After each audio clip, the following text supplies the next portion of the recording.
BJP के पास 4 मुद्दे।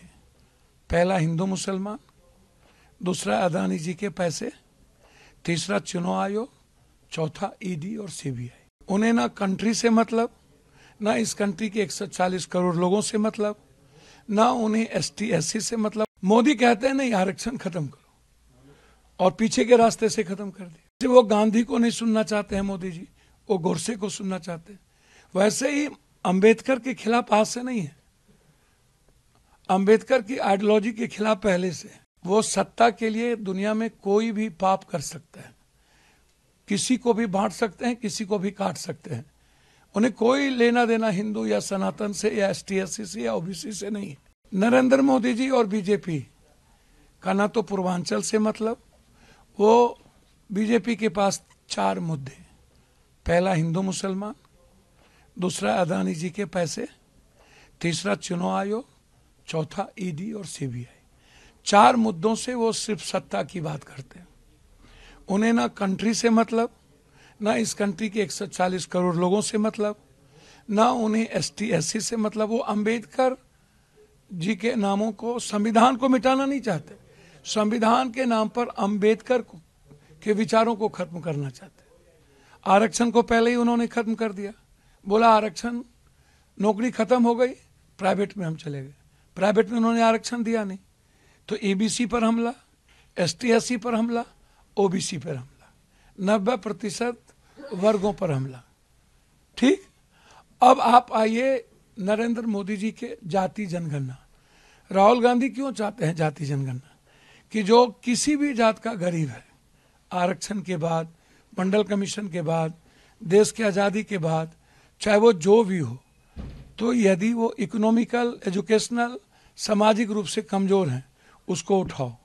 उसमें ओबीसी नहीं, उसमें ईबीसी नहीं, उसमें सभी जात के लोग। ऊंची जात के लिए उन्होंने 10% आरक्षण की बात की और उन्होंने दिया। अब वो चाहते हैं कि जो ओबीसी के आरक्षण हम ऊंची जात के गरीब के लिए हमने किया है, उसमें हम 67% आरक्षण लाके उसकी भागीदारी को बराबर करें। मोदी कहते हैं नहीं, आरक्षण खत्म करो, और पीछे के रास्ते से खत्म कर दिया। अरविंद केजरीवाल एक बार भी आरक्षण पर बोलते सुने हो, या जाति जनगणना के पक्ष में बोलते हुए सुने हो? ये लोग तो कोर्ट भी गए, नरेंद्र मोदी जी। तो राहुल गांधी जी संविधान के पक्ष में क्यों खड़े हैं? क्योंकि संविधान हर व्यक्ति के जस्टिस और न्याय की बात करता है।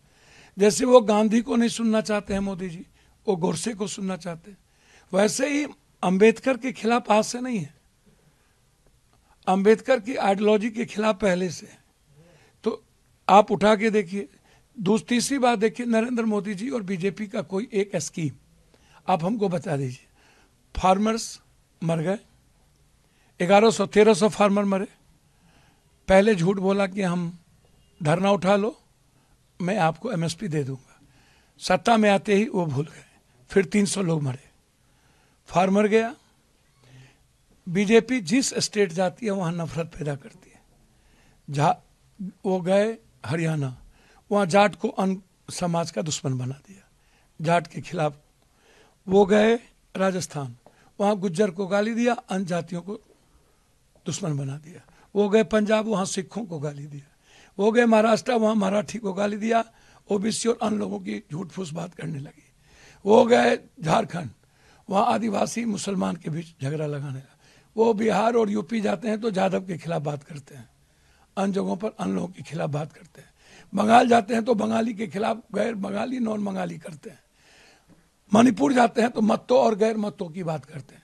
देखिए, वो मुसलमान के खिलाफ नहीं है, मुसलमान या हिंदू की बात नहीं है इसमें, आप इसको समझ लीजिए। वो सत्ता के लिए दुनिया में कोई भी पाप कर सकता है, किसी को भी बांट सकते हैं, किसी को भी काट सकते हैं।